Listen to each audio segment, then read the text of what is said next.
പ്രിയ സഹോദരരെ, കർത്താവായ യേശുക്രിസ്തുവിൻ്റെ രണ്ടാം വരവെന്ന ചാനലിലേക്ക് നിങ്ങൾക്കെല്ലാവർക്കും ഒരിക്കൽ കൂടി സ്വാഗതം പറയുന്നു. അതിനായി സർവശക്തനായ യേശു മഹാരാജാവ് എളിയദാസനെ അനുവദിച്ചോർത്ത് നന്ദിയും സ്തുതിയും യേശുവിനെ സമർപ്പിക്കുന്നു. ആമേൻ.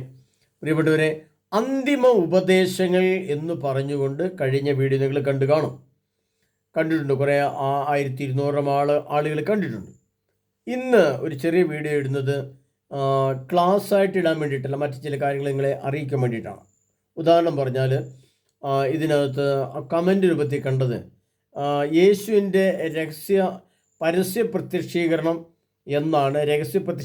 പ്രത്യക്ഷീകരണത്തെക്കുറിച്ചൊക്കെ നിങ്ങൾ തെസ്സലോനിക്ക 4:16 ഒക്കെ വെച്ചിട്ട് ക്ലാസ് ഇടാമോ എന്നൊക്കെ ചോദിക്കുന്നുണ്ട്. പ്രിയപ്പെട്ട നിങ്ങളോട് എനിക്ക് പറയാനുള്ള കാര്യം ഇതാണ്. ഞാൻ പലപ്പോഴായിട്ട് ഈ വിഷയത്തെ സംബന്ധിച്ച് അതിൻ്റെ ഉത്തരം ധാരാളം ക്ലാസ്സുകളിൽ കിടപ്പുണ്ട്. ഇന്നു വരെ നിലവിൽ ഉള്ള പന്തകുസ്തു വിഭാഗത്തിൽപ്പെട്ടവർക്കും കത്തോലിക്ക സഭയിൽ ആരും പിന്നെ അതിനെപ്പറ്റി പറയാൻ ധൈര്യമില്ലാത്തതുകൊണ്ട് ആരും പറയുന്നില്ല, പഠിപ്പിക്കുന്നില്ല. എന്നാണ് യേശുവിൻ്റെ മേഘപ്രത്യക്ഷീകരണം അല്ലെങ്കിൽ യേശുക്രിസ്തുവിൻ്റെ രണ്ടാം വരവ് എന്ന്, ഏത് ദിവസം, ഏത് കാലാവസ്ഥയിൽ, ഇതൊക്കെ വ്യക്തമായിട്ട് വിശുദ്ധ ഗ്രന്ഥത്തിൻ്റെ അടിസ്ഥാനത്തിൽ എഴുതിയിട്ടുണ്ട്.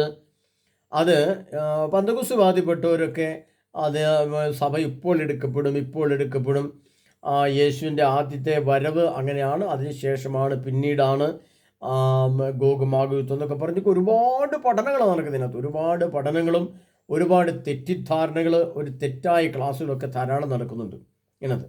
എന്നാൽ ഇതിൻ്റെ ഈ റിയാലിറ്റി അഥവാ സത്യമെന്ന് പറയുന്നത് എന്താണെന്ന് ചോദിച്ച് വ്യക്തമായിട്ട് നിങ്ങൾക്ക് അറിയണമെങ്കിൽ നിങ്ങൾ ആദ്യം ചെയ്യേണ്ടത് ഈ എളിയദാസൻ്റെ ക്ലാസ്സിലേക്ക് വരിക എന്നുള്ളതാണ്.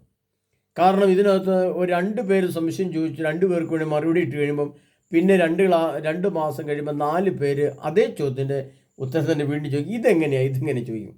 അതുകൊണ്ട് ഇതിൻ്റെ മറുപടി പറയാൻ ഞാൻ ഉദ്ദേശിക്കുന്നില്ല. അതുകൊണ്ട് നിങ്ങളുടെ എല്ലാവിധ സംശയങ്ങളും ഈ വിശുദ്ധ ഗ്രന്ഥത്തെ സംബന്ധിച്ച് ഉൽപ്പത്തി മുതൽ വെളിപാട് വരെയുള്ള കാര്യങ്ങളും, യേശുക്രിസ്തുവിൻ്റെ രണ്ടാമത്തെ വരവിൻ്റെ സെക്കൻഡ്, മിനിറ്റ്, മണിക്കൂർ, ദിവസം, ആഴ്ച, മാസം, വർഷം വരെ ഉള്ള ആ കാര്യങ്ങളും, സ്വർഗം എന്ന സത്യം എങ്ങനെ രൂപം പ്രാപിക്കുന്നു, അതിൻ്റെ പശ്ചാത്തലം എന്ത്, അതെപ്പോൾ സംഭവിക്കുന്നു, എങ്ങനെ സംഭവിക്കുന്നു എന്നതിൻ്റെ ശാസ്ത്രീയ സത്യങ്ങൾ, ആത്മീയ സത്യങ്ങൾ, രാഷ്ട്രീയ കാര്യങ്ങൾ, ബയോളജിക്കലായിട്ടുള്ള കാര്യങ്ങൾ, historical evidence, technological evidence, mathematics evidence, ഇത് എല്ലാം കൂടെ കൂട്ടി നിങ്ങൾക്ക് തരുന്ന ക്ലാസ്സുകളാണ് എൻ്റെ ക്ലാസ്. അതാണ് ഇതിനകത്ത് ഏറ്റവും രസകരമായ ഒരു സംഭവം എന്ന് പറയുന്നത്. നമ്മൾ എവിടെയെങ്കിലും വചനപ്രഘോഷത്തിൽ പോയി കഴിഞ്ഞാൽ ആ വചനം ശ്രമിക്കുമ്പോൾ നമുക്കെപ്പോഴും എൻ്റെ ആത്മീയ തലമാണ് പറയുക. ഡയറക്റ്റ് മീനിങ് എന്ന് പറയും, നേരിട്ടുള്ള അർത്ഥം. ഒരു വചനത്തിൽ ദൈവം അർത്ഥമാക്കുന്ന ത്രിതല ജ്ഞാനമുണ്ട് ഓരോ വചനത്തിലും. വിശുദ്ധ ഗ്രന്ഥത്തിൽ ദൈവത്തിൻ്റെ വചനത്തെ ആസ്പദമാക്കി ഓരോ വചനത്തിനും അതിൻ്റെ ദൈവം അർത്ഥമാക്കുന്ന 3 തലത്തിലുള്ള അർത്ഥമുണ്ട്. അതിന് ത്രിതല ജ്ഞാനം എന്ന് പറയും, അല്ലെങ്കിൽ ത്രിതല അതിൻ്റെ സന്ദേശം അല്ലെ അർത്ഥം എന്നൊക്കെ പറയാം. അപ്പോൾ അങ്ങനെയുള്ള ക്ലാസ്സുകൾ ഞാൻ ഇതിനകത്ത് തരുന്നുണ്ട്, എങ്കിലും അത് പൂർണ്ണ രൂപത്തിൽ തരുന്നുമില്ല. കാരണം നമ്മളൊരു ധ്യാനത്തിലിരുന്ന് ധ്യാനിച്ച് പഠിച്ചാലേ അത് കണ്ടിന്യൂസ് ആയിട്ട് ഒരു വചനത്തിൻ്റെ ഓരോ പോർഷൻസ് എടുത്ത് അത് കോർത്തിണക്കി സംസാരിച്ച് പ്രാർത്ഥിച്ച് ഒരുങ്ങി നമ്മൾ ചെയ്താലേ അത് നിങ്ങളുടെ മനസ്സിൽ കയറുകയുള്ളൂ. അല്ലാതെ നമ്മളൊരു ആവറേജ് സംസാരിക്കുന്നതുകൊണ്ട് കാര്യമില്ല, അതുകൊണ്ട് ഗുണമില്ല. അതുകൊണ്ട് ഇതിനൊന്നും മറുപടി ഞാനിവിടെ ഉദ്ദേശിക്കുന്നില്ല. പിന്നെ നിങ്ങൾക്ക് വേണമെങ്കിൽ ഇപ്പോൾ ഒരു ചെറിയ സംവിധാനം വന്നിട്ടുണ്ട്. ഇടുക്കി ജില്ലയിൽ പാറത്തോട് എന്ന സ്ഥലത്ത്, അടിമാലിയിൽ നിന്നും പാറത്തോട് എന്ന് പറയുന്ന സ്ഥലത്ത് വരുന്ന വ്യാഴം, വെള്ളി, ശനി 3 ദിവസത്തെ ധ്യാന ക്ലാസ് നടക്കുന്നുണ്ട്. പാറത്തോട് എന്ന സ്ഥലത്ത് അടിമാലി വന്നിട്ട്, ഇവിടുന്ന് എനിക്ക് കറക്റ്റ് പറയാറില്ല, അടിമാലിയെ പറ്റി പറയാൻ അറിയത്തില്ല. പാറത്തോട് എന്ന സ്ഥലത്താണ് ഭവനമുള്ളത്. അവിടെ നടക്കുന്നുണ്ട്, ധ്യാനം നടക്കുന്നുണ്ട്. ഞാൻ അവിടെ വരുന്നുണ്ട്. വന്ന് 3 ദിവസത്തെ ധ്യാനം അടിച്ചിട്ട് കുറച്ച് ആളുകൾ അവിടെ പേര് രജിസ്റ്റർ ചെയ്തിട്ടുണ്ട്. കുറച്ച് ആൾക്കൂടെ അവസരമുണ്ട്. ഒരു 10 പേർ കൂടെ വരാനുള്ളൊരു അവസരം അവിടെയുണ്ട്. താല്പര്യമുള്ളവർക്ക് ഈ പാറത്തോട് എന്ന സ്ഥലത്ത് വന്നാൽ നിങ്ങൾക്ക് എൻ്റെ ധ്യാന ക്ലാസ്സുകൾ ലഭിക്കും. എൻ്റെ ഈശോയുടെ വരവ് എപ്പോഴാണ്, ഇനി സ്വർഗമെന്ന യാഥാർത്ഥ്യമുണ്ടോ ഇല്ലയോ, അതിൻ്റെ ഘടന എന്താണ്, അങ്ങോട്ട് എങ്ങനെയാണ് മനുഷ്യ ശരീരം പ്രവേശിക്കുന്നത്, അതിനെന്തെല്ലാം നിബന്ധനകളുണ്ട്, സഭയുടെ പഠനങ്ങളിൽ നിന്ന് വ്യത്യസ്തമായി നമ്മൾ എന്തെല്ലാം ഗ്രഹിക്കണം, നിയമജ്ഞരുടെയും പരിസരുടെയും നമ്മുടെ ജ്ഞാനം അതിശയിപ്പിക്കുന്നില്ലെങ്കിൽ നമുക്ക് വിശേഷ വിദ്യയായിട്ട് എന്ത് ഗുണമാണുള്ളത്. സഭയുടെ പ്രബോധനങ്ങൾ എന്ന് പറയുന്നത് അതിനപ്പുറത്തേക്ക് നമ്മൾ വളരണം, അതിനപ്പുറത്തേക്ക് നമ്മൾ ജ്ഞാനം ആർജിക്കണം, അതിനപ്പുറത്തേക്ക് നമ്മൾ ചിന്തിക്കുകയും പഠിക്കുകയും പ്രാർത്ഥിക്കുകയും പ്രവർത്തിക്കുകയും ചെയ്യാൻ തൻ്റെ ഇടവും ധൈര്യവും കഴിവും ശക്തിയുമുള്ള ദൈവാത്മാവിൻ്റെ ത്രിതല ജ്ഞാന ക്ലാസ്സുകളാണ് നിങ്ങൾക്ക് ലഭിക്കുന്നത്. അതുകൊണ്ട് പ്രിയപ്പെട്ട സഹോദരരെ, ഇതിനൊന്നും ഇനി മറുപടി കമൻറ്റുകളിൽ ചോദിക്കുന്ന മറുപടി ഞാനിവിടെ ആഗ്രഹിക്കുന്നില്ല. കാരണം വെച്ചാൽ എത്രയോ ക്ലാസ്സുകൾക്ക് മറുപടി ഇട്ട ക്ലാസ്സുകളാണ് വീണ്ടും ചോദിക്കുന്നത്. അതെങ്ങനെയാണ് ഇതെങ്ങനെയാണ് എന്ന് ചോദിക്കുന്നതിൽ അർത്ഥമില്ല. അതുകൊണ്ട് പ്രിയപ്പെട്ടവരെ, കമൻറ്റ് ബോക്സിൽ കൂടി ചോദിക്കുന്നതിന് ഉത്തരം പറയാൻ ഇനി സമയമില്ല. അതുകൊണ്ട് ക്ലാസ്സിൽ കൂടെ ധ്യാനത്തിൽ കൂടിയാണ് നമ്മൾ ഇതിൻ്റെ ക്ലാസ്സിൽ. നിങ്ങൾക്ക് ഏത് സംശയവും അതായത് ഇപ്പം ഞാൻ പറയാം, ഇപ്പോൾ ഉദാഹരണം പറഞ്ഞാൽ നമ്മുടെ ഇടവകയിൽ ഒരു വൈദികൻ്റെ ഞാൻ ചോദിക്കാം, അച്ഛൻ യേശു എന്നാ വരുന്നത്, അതിൻ്റെ ഡേറ്റും കാര്യങ്ങളൊക്കെ ബൈബിളിലുണ്ടോ? അപ്പോൾ അച്ഛൻ പറഞ്ഞു ഞങ്ങൾക്കത് അറിയത്തില്ല, എനിക്കറിയത്തില്ല, അങ്ങനെ ഉണ്ടോ ഇല്ലയോ ആവോ, അങ്ങനെ ഡേറ്റ് ഒന്നും ബൈബിളിൽ പറഞ്ഞിട്ടില്ല. വേണമെങ്കിൽ ഒരച്ഛൻ ഇങ്ങനെ പറയും, അത് പിതാവല്ല പുത്രൻ പോലും അറിയുന്നില്ല, സ്വർഗത്തിലെ ദൂതന്മാരും ഓർക്കും അറിയുന്നില്ല, പിന്നെ ഈ എങ്ങനെയാണ് ഭൂമിയിലിരിക്കുന്ന അറിയുന്ന ആദ്യം ഇച്ചിരി അറിവുള്ള അച്ഛനാണെങ്കിൽ അങ്ങനെ പറയും. ഒരറിവില്ലെങ്കിൽ അച്ഛൻ പറയും എനിക്ക് അറിയില്ല, അതെപ്പോഴാണ് കർത്താവിനെ അറിയത്തുള്ളൂ എൻ്റെ ചേട്ടാ എന്ന് പറയും. ഇനി ഒരു മത്തനാടി ചോദിച്ചാലോ, മത്തനാടി ഇത് തന്നെ പറയും, ഈ പിതാവല്ല പുത്രൻ പോലും അറിയുന്നില്ല, പിന്നെ എങ്ങനെ ചേട്ടനാണ്. അപ്പോൾ തിരിച്ച് നമുക്ക് ഇച്ചിരി അറിവുള്ളവർക്കാണ് ചോദിക്കാം, പരിശുദ്ധാത്മാവ് വന്നു കഴിയുമ്പോൾ അവൻ നിങ്ങളെ സത്യത്തിൻ്റെ പൂർണ്ണതയിലേക്ക് ആനയിക്കും, അവൻ വരാനിരിക്കുന്ന കാര്യങ്ങൾ മുൻകൂട്ടി നിങ്ങൾ അറിയിക്കും. അപ്പോൾ പരിശുദ്ധാത്മാവ് സഭയിലില്ലേ എന്ന് തിരിച്ചൊരു ചോദ്യം ചോദിക്കാം. അപ്പോൾ ഇച്ചിരി ധൈര്യമുള്ളവർക്കാണ് ചോദിക്കുന്നത്. ധൈര്യമില്ലാത്തവർക്ക് ചോദിക്കാൻ പറ്റില്ല. അവർ ചോദിച്ചു കഴിഞ്ഞാൽ അവർ അച്ഛന്മാരോ മെത്രന്മാരോ നട്ട് ഓടിക്കോ വല്ലതും ചെയ്ത് എന്നാ ചെയ്യും ചോദിച്ചാൽ ആരും ചോദിക്കാറില്ല. ഒരു സംശയം ആരും ഒരു അച്ഛന്മാരും മെത്രന്മാരും ആരും ചോദിക്കാറില്ല. ചോദിക്കാനുള്ള ധൈര്യമില്ല, ചോദിച്ചായിട്ട് അവർക്ക് മറുപടിയുമില്ല. അപ്പോൾ അതുകൊണ്ട് പ്രിയപ്പെട്ടവരെ, നിങ്ങളുടെ ഏതൊരു ചോദ്യവും ഉൽപ്പത്തി മുതൽ വെളിപാട് ഗ്രന്ഥം വരെ കഴിഞ്ഞേച്ച് വെളിപാട് ഗ്രന്ഥത്തിൽ പറയുന്ന പുതിയ ആകാശവും പുതിയ ഭൂമി അതിൻ്റെ ഘടന എന്താണ്, അതാ ഞാൻ ആദ്യമേ പറഞ്ഞത്. ബയോളജിക്കലായിട്ട്, കെമിസ്ട്രിക്കലായിട്ട്, ടെക്നോളജിക്കലായിട്ട്, ഹിസ്റ്റോറിക്കലായിട്ട്, മാത്തമാറ്റിക്സായിട്ട്, പിന്നെ എന്താ പറയുക, മനഃശാസ്ത്രപരമായിട്ട്, ആത്മീയമായിട്ട്, സഭാപരമായിട്ട്, പ്രപഞ്ചത്തിൻ്റെ അടിസ്ഥാനം എല്ലാ വിധത്തിലും എല്ലാ ടെക്നോളജീസ് ഈ ലോകത്ത് കാണുന്ന എല്ലാ സംവിധാനത്തോടു കൂടിയാണ് വിശുദ്ധ ഗ്രന്ഥങ്ങൾ എഴുതപ്പെട്ടിരിക്കുന്നത്. എന്നാൽ അതങ്ങനെ പറഞ്ഞു തരാൻ ആർക്കും അറിവില്ല, കഴിവില്ല. അത് അറിവിട്ടല്ല. ഇനി വേറൊരു കാര്യം പറയാം, അത് നിങ്ങൾക്ക് പ്രശ്നം.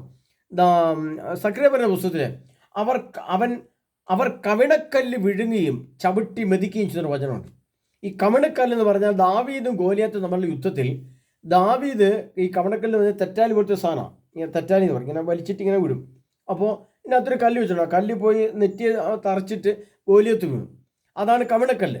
എന്നാൽ കവിണക്കല്ല് എന്ന് പറയുന്ന സാധനം ഉപയോഗിച്ചല്ല ഇന്ന് ഇസ്രായേൽക്കാർ യുദ്ധം ചെയ്യുന്നത്. അത് നമുക്കറിയാം. ഇന്ന് തെറ്റാലി ഉപയോഗിച്ചിട്ടാണോ യുദ്ധം ചെയ്യുന്നത്?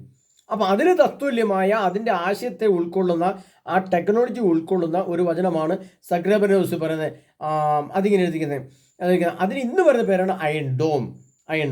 അതായത് ഒരു മിസൈൽ അവിടെ നിന്ന് ഇങ്ങോട്ട് വരുമ്പോൾ വേറൊരു മിസൈൽ ഇവിടുന്ന് അങ്ങോട്ട് ചെല്ലുന്നു, അതിനെ അടിച്ചു പൊട്ടി. അന്നത്തെ പേര് കവണക്കൽ എന്നാണ്, ഇന്നത്തെ പേരെന്താണ്, അയൺ ഡോം എന്നാണ്. അപ്പോൾ അതിനകത്ത് എന്താ, അയൺ ഡോമിന് കണക്കും കാര്യമില്ലേ, അതിനകത്തെ കണക്കില്ലേ, ഒരു കാൽക്കുലേഷൻ ഇല്ലാണ്ട് ഇത് ഉണ്ടാക്കാൻ പറ്റുമോ? അതിൻ്റെ നീളം, വീതി, ഉയരം, വണ്ണം, അതിൻ്റെ റഡാർ സംവിധാനങ്ങളെല്ലാം വേണം.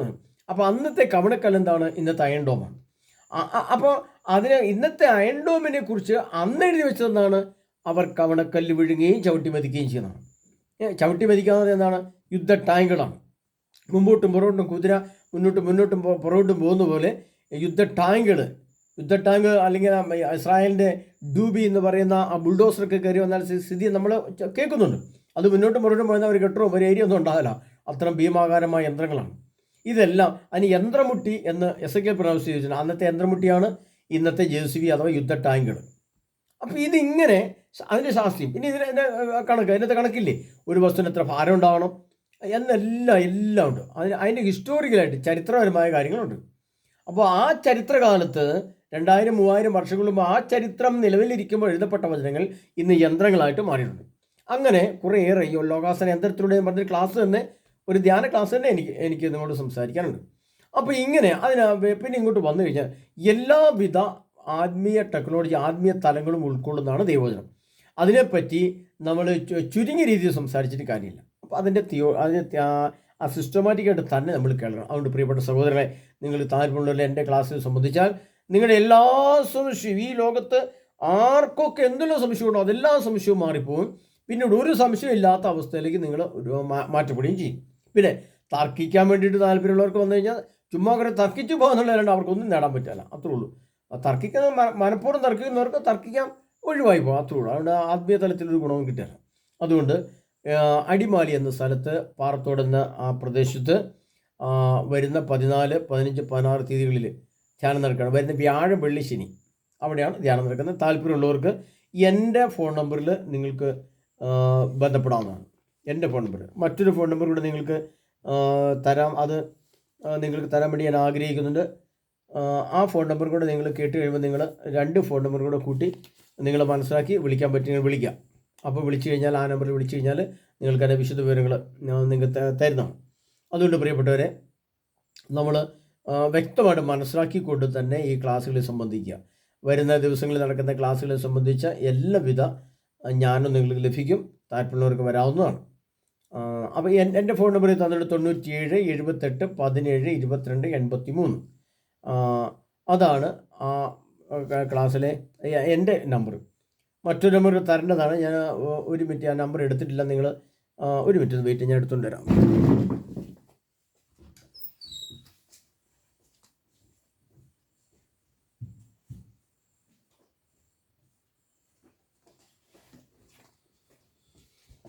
ഇവിടെ തോമസ് എന്ന ആളുടെ നമ്പറോട് തരികയാണ്. ആ നമ്പർ 94 എഴുതിയെടുക്കണം നിങ്ങൾ.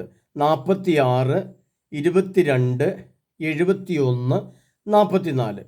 അദ്ദേഹം താമസിക്കുന്ന പാറത്തോട് എന്ന സ്ഥലത്താണ്. അടിമാലിയിൽ നിന്ന് പാറത്തോട് എന്ന സ്ഥലത്താണ് താമസിക്കുന്നത് തോമസ്. അദ്ദേഹത്തിൻ്റെ ഫോൺ നമ്പർ ആണെങ്കിൽ ഒന്നുകൂടെ പറയാം. 94 46 22 71 44. ഈ 2 നമ്പർ, ഇദ്ദേഹത്തിൻ്റെ നമ്പറിൽ വിളിച്ചു കഴിഞ്ഞാൽ വഴികളും കാര്യങ്ങൾ കൃത്യമായിട്ട് പറഞ്ഞുതരും. എന്നെ വിളിച്ചു കഴിഞ്ഞാൽ പേര് രജിസ്റ്റർ ചെയ്ത് നിങ്ങൾക്ക് വരാവുന്നതാണ്. അങ്ങനെ ഈ 2 നമ്പറിൽ വിളിച്ചു കഴിഞ്ഞാൽ അടിമാലി പാറത്തോട് എന്ന സ്ഥലത്ത് നടക്കുന്ന ധ്യാനത്തിൽ നിങ്ങൾക്ക് സംബന്ധിക്കാനുള്ള അവസരം ഉണ്ടാവും. ഈ 2 നമ്പറിൽ കോൺടാക്റ്റ് ചെയ്യാം. അപ്പോൾ നിങ്ങളുടെ എല്ലാ സംശയവും, വെറുതെ ഒരു സംശയം ചോദിക്കുന്നതിൽ ഒരു കഥയും അർത്ഥമില്ല പ്രിയപ്പെട്ടവരെ. നമ്മൾ വ്യക്തമായി പഠിക്കണം. അതിൻ്റെ കാലഘട്ടങ്ങളെ അനുസരിച്ച് പഠിച്ചാലേ, അതാണ് ഞാൻ മുമ്പേ പറഞ്ഞത്, ആ കാലഘട്ടത്തിൽ എഴുതിയത് എന്ത്, ആ കാലഘട്ടത്തിലെ വചനം ഇന്ന് നമ്മുടെ കയ്യിൽ വരുമ്പോൾ എന്ത്, ഇനി ഈ വചനം തന്നെ യുഗാന്ത്യത്തിൽ എന്ത് സംഭവിക്കും. അതെപ്പോഴും 3 തലമുണ്ട് ഒരു ദൈവവചനത്തിന്. അത് നമ്മൾ അങ്ങനെ മനസ്സിലാക്കി പഠിക്കണം. അങ്ങനെ എല്ലാവർക്കൊന്നും മനസ്സിലാക്കാനും പറയാനും പറ്റില്ല.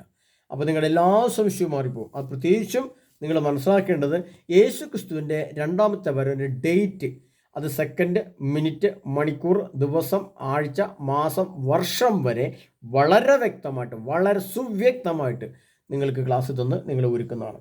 നിങ്ങളെല്ലാ സംശയം മാറിപ്പോകും. നിങ്ങളിലുള്ള എല്ലാ ദുരാത്മാക്കളും വിട്ടുപോകും. പരിശുദ്ധാത്മാവിൻ്റെ അഗ്നി കൊണ്ട് നിങ്ങൾ കഴുകപ്പെടും. യേശു ക്രിസ്തു രക്തത്താൽ നിങ്ങൾ നിറയും. ആത്മാവിൻ്റെ ശക്തി നിങ്ങളിൽ കത്തിജ്വലിക്കും. അത് വലിയ അത്ഭുതങ്ങളും അടയാളങ്ങളും പ്രവർത്തിക്കും.